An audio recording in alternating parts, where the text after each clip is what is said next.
Hi, Warren.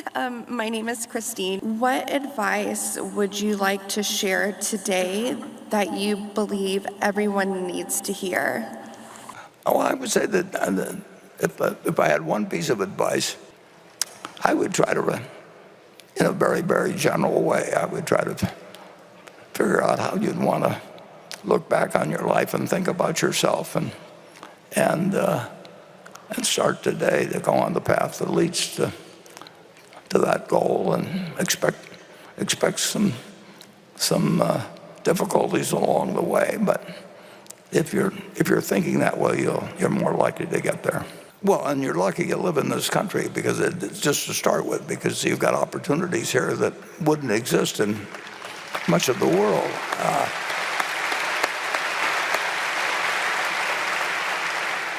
But I would like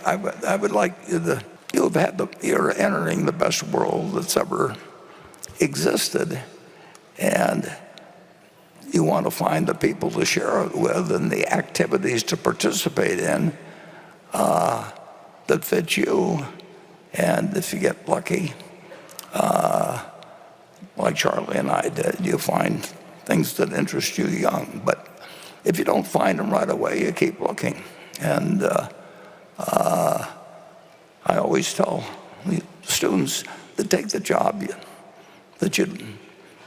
find the job that you would like to have if you didn't need a job. And sometimes you can find that very early, and sometimes you go through various experiences, but don't forget what you actually are trying to do. And there's no place to do it like this country. And find the person that you like to share your life with, in many cases. And sometimes you get lucky and do that early, and sometimes you make mistakes.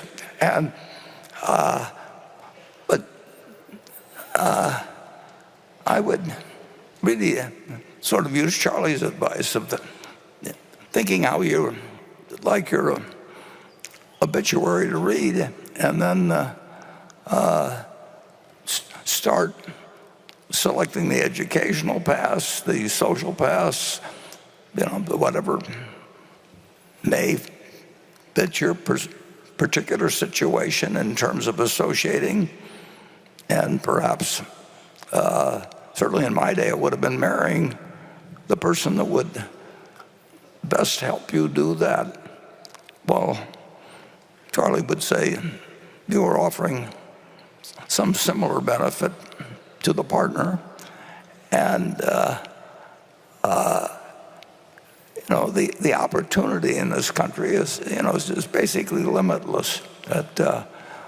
When you think of going back not that many centuries, if you were going to be a shepherd or something like that, 100 years from now, your grandson was granddaughter was going to be a shepherd. I mean, nothing really happened. And what has happened in the last 200 years with the combination of the Industrial Revolution, whether it's science or education or health, or you name it, we are so lucky to be born when we were, the people in this room, and many of us were lucky enough to be born in the United States as well. It is clear that you achieved great success in life. Earlier you talked about every investment having opportunity cost. From what I've learned in life, that does not only apply to investing your money, but also to investing your time. Right. And every hour you spend in your office is an hour you cannot spend with your spouse or children. With the life experience you have now, if you had the possibility to start all over again, would you set your priorities any different? If yes, how and why? And what's the best way to invite you to dinner?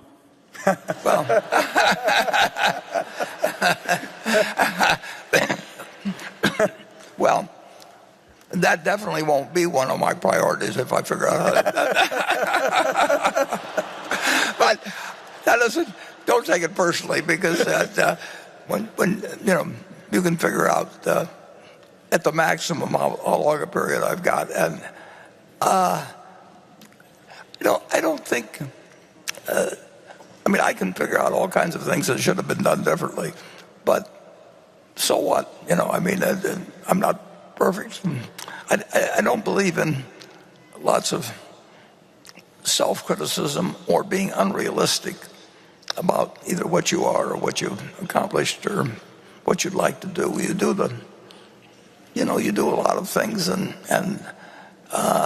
who knows whether somewhat different trade-offs,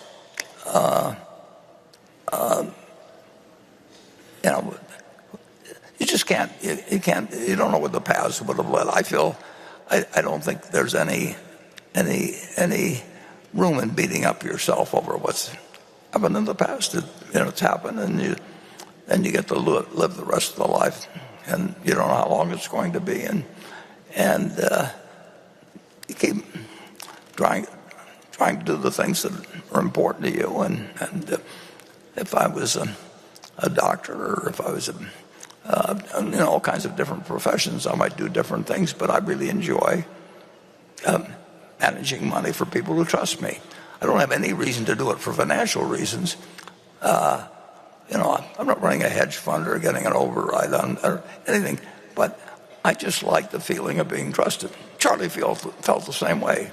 That's a good way to feel in life, and it continues to be a good feeling. So I'm not really looking to change much. If I'm very lucky, I get to play it out for 6 or 7 years, and it could end tomorrow. But that's true of everybody, although the equation isn't exactly the same. But I don't believe in beating yourself up, though, over anything you've done in the past, and I don't believe in. Well, I believe in trying to find, what you're good at, what you enjoy, and then I think the one thing that you can aspire to be, and because this can be done by anybody, and it's amazing, doesn't have anything to do with money, but you can be kind. You can be kind if you're, and then the world's better off.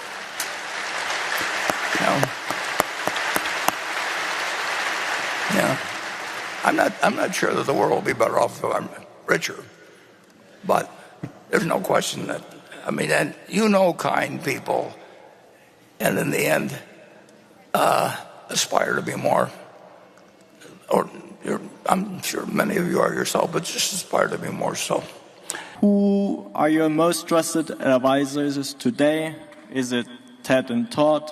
Is it Greg and Ajit? Is it your wife, your children? And what do you value about them? Thank you. Well, it depends whether they're advising me on money or on other things. I trust my children and my wife totally, but that doesn't mean I ask them what stocks to buy.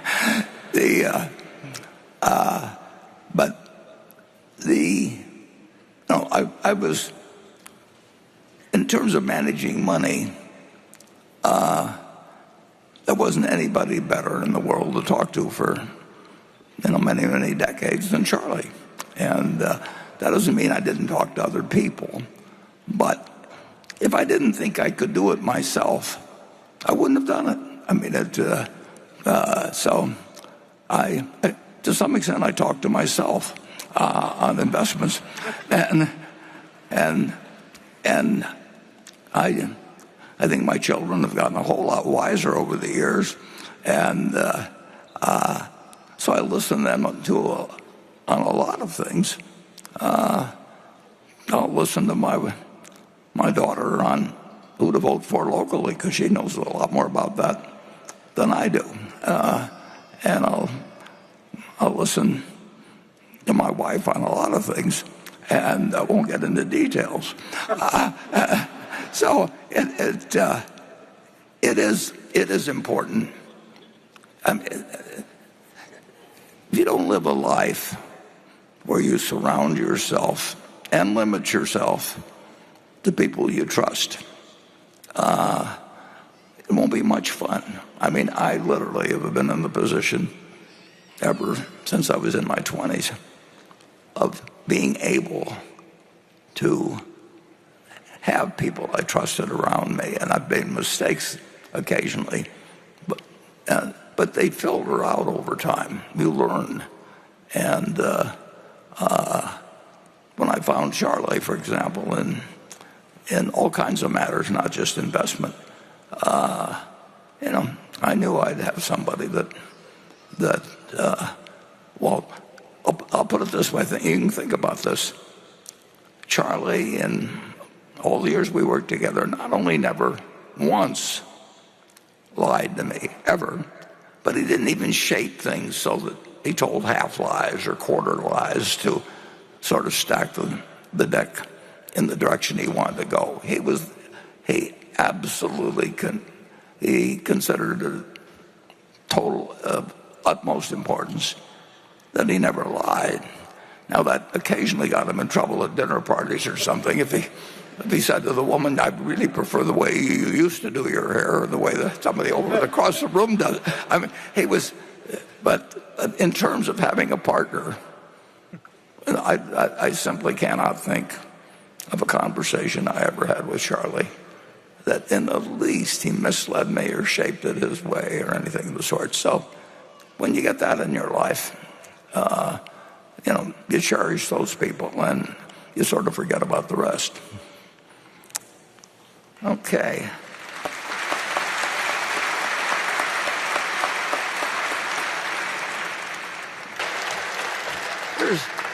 Just in case you know what my advice to myself has been during this period.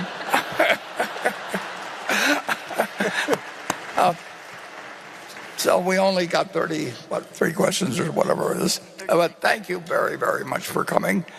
And I not only hope that you come next year, but I hope I come next year. Thank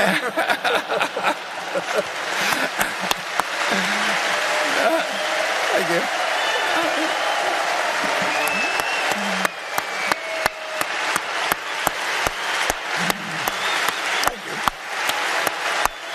Thank you.